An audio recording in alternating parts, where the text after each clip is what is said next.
I will go and share my first DS relationship and how that started over 17 years ago. Way back in 2004, when I was first going to college, and I had just started delving into dating, sex, and attraction, and discovering what it was that I wanted and I needed for myself.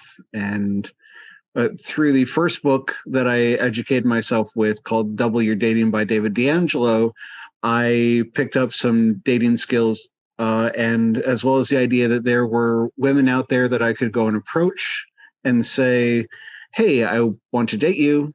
I would like to be sexual with you, and I don't want to be exclusive.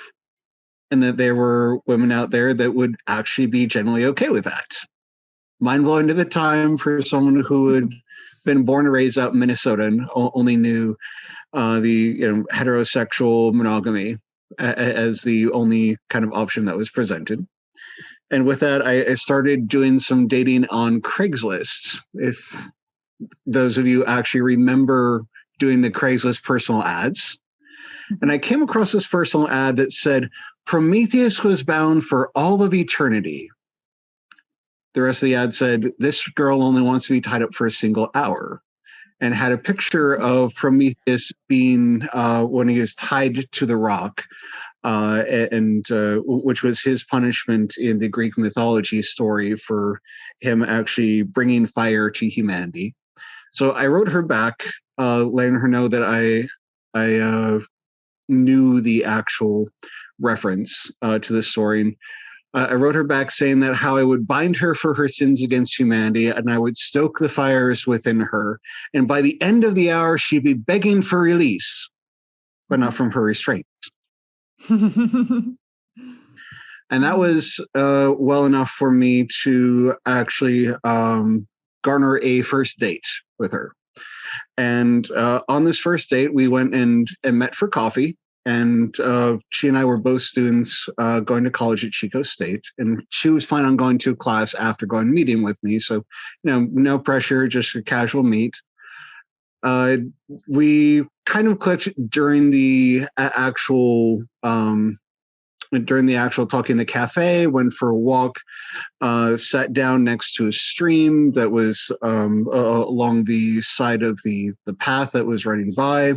Sat down and started some more conversations. And within that, I tried to be the stereotypical nice guy that was like being sweet and tentative and, kind of like, is this okay? And just trying out little bits here and there, not wanting to go and scare her off.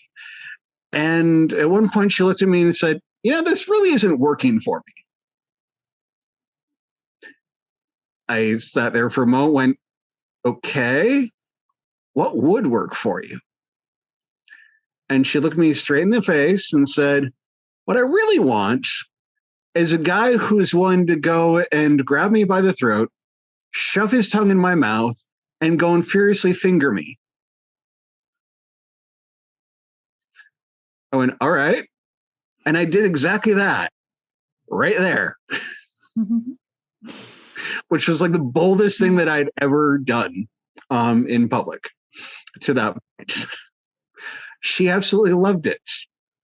And instead of going to her class, she invited me back to her place. And in inviting me back to her place, I got to experience my very first BDSM scene, with me as a dominant, her being a submissive. And she handed me as an implement to go and use this old wooden paddle that already had a crack in it, and invited me to start smacking her across the ass. And throughout that scene, I had a great time of being able to go and top her and being able to smack her ass. And I literally finished the job on that paddle, breaking it across her ass, breaking off the paddle completely, which she and I both loved and adored. And at the end of that date and that play date that we had, she printed me out a little trifold pamphlet, which on that trifold pamphlet was what her likes were, what her curiosities were, and what her hard limits were. and she had told me that she had created that trifold pamphlet out of the order of a former dominant of hers, which was one of the hardest things that she said she ever did, and also one of the most rewarding things that she'd ever done as well. And with that, one of the things that I quickly learned in the whole BDSM realm is that before any play happens, there's supposed to be this negotiation that happens where you have an explicit conversation of, well, these are my turn-ons. This is what I'm curious about, and here are my hard limits, basically the things that'll piss me off, so we're not even going to do those things. And I thought, how much simpler would dating life be in general if we could have an open and honest conversation right near the beginning about those kind of things? And I absolutely loved it.